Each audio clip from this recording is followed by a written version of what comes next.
જય માતાજી ભાઈઓ અને બહેનો, ધરમ કરમ પરિવારનું આપણી આ ધરમ કરમ ચેનલમાં સ્વાગત છે.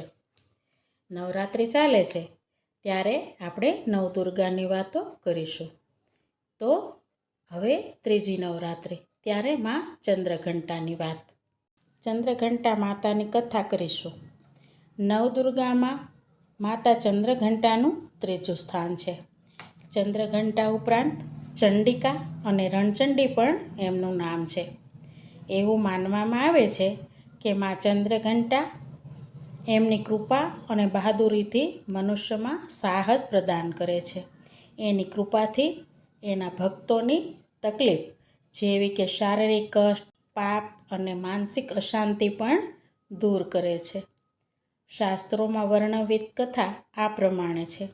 પ્રાચીન સમયમાં દેવો અને રાક્ષસો વચ્ચે ઘમાસાણ યુદ્ધ થયું હતું અને આ યુદ્ધ ખૂબ લાંબો સમય ચાલ્યું. અંતે રાક્ષસોનો આધિપતિ મહિષાસુર અને દેવોના રાજા ઇન્દ્રદેવ પણ આ યુદ્ધમાં જોડાયા. અંતે રાક્ષસો આ યુદ્ધ જીતી ગયા અને દેવો પરાજિત થયા અને મહિષાસુરે દેવોનું રાજ્ય છીનવી લીધું અને તે ઇન્દ્રલોકમાં પહોંચી ગયો અને ઇન્દ્રનું સિંહાસન લઈ લીધું.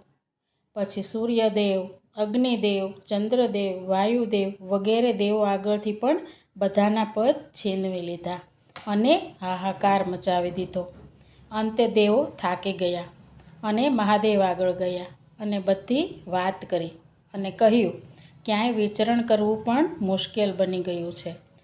ત્યારે બ્રહ્મા, વિષ્ણુ અને મહાદેવ એકદમ ક્રોધે ભરાયા અને તેઓના ક્રોધમાંથી એક જ્વાલા નીકળી અને તે દેવોની ઉર્જા સાથે ભળી અને બધી દિશામાં પ્રસરી ગઈ અને ત્યાં એક સ્ત્રી ઉત્પન્ન થઈ.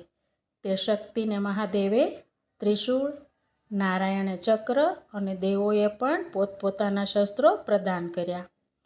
ઇન્દ્રદેવ ઐરાવત હાથી અને વજ્ર પણ આપ્યા અને એક દેવીનું સ્વરૂપ સજ્જ થયું અને માતા મહાદેવના આદેશથી રણભૂમિમાં લડવા માટે ગયા, કારણ કે મહિષાસુરને વરદાન હતું કે તે એક સ્ત્રીના હાથે જ મૃત્યુ પામશે, બાકી તો મહાદેવ પણ પળમાં એનો નાશ કરી જ શકે. એટલે મહાદેવે માતાને રણભૂમિમાં શસ્ત્ર સાથે મોકલ્યા. ત્યાં જઈને જોયું તો મહિષાસુરની ઘણી મોટી સેના ત્યાં હાજર હતી. માતાને ગુસ્સો આવ્યો અને થોડી વારમાં જ માતાએ બધા રાક્ષસોનો સંહાર કર્યો. પછી સિંહની દહાડ, ઘંટનો અવાજ અને ત્રિશૂળનો રણકારનો અવાજ માએ એટલો બધો મોટો કર્યો કે આખા બ્રહ્માંડ તેમજ મૃત્યુલોકમાં પણ બધું ગુંજી ઉઠ્યું અને મહિષાસુર આ અવાજથી ગભરાયો અને નીચે પડી ગયો અને માતાએ ત્રિશૂળથી એનો સંહાર કર્યો અને દેવતાઓને વિજય અપાવી સૌના પદ પાછા અપાવ્યા.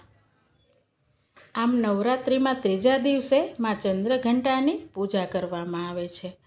મા ચંદ્રઘંટાને ઓમ ચંદ્રઘંટાય નમઃ એ મંત્ર સાથે આપણે પ્રસન્ન કરવા. અક્ષત, ગંધ, લાલ પુષ્પ ચડાવવા, દૂધની બનેલી મીઠાઈ ધરાવવી અને પ્રાર્થના કરવી. તો આ હતી મા ચંદ્રઘંટા માની કથા.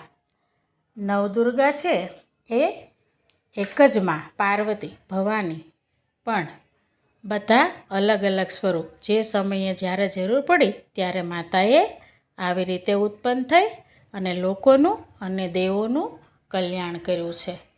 તો બહેનો અને ભાઈઓ, આ હતી ચંદ્રઘંટા માની કથા. તમે પણ સાંભળજો, તમને પણ ગમશે. અને હા, આપણી ધરમ કરમ ચેનલને લાઈક, શેર અને સબસ્ક્રાઈબ કરવાનું ભૂલતા નહીં. તો નવરાત્રિના જય માતાજી.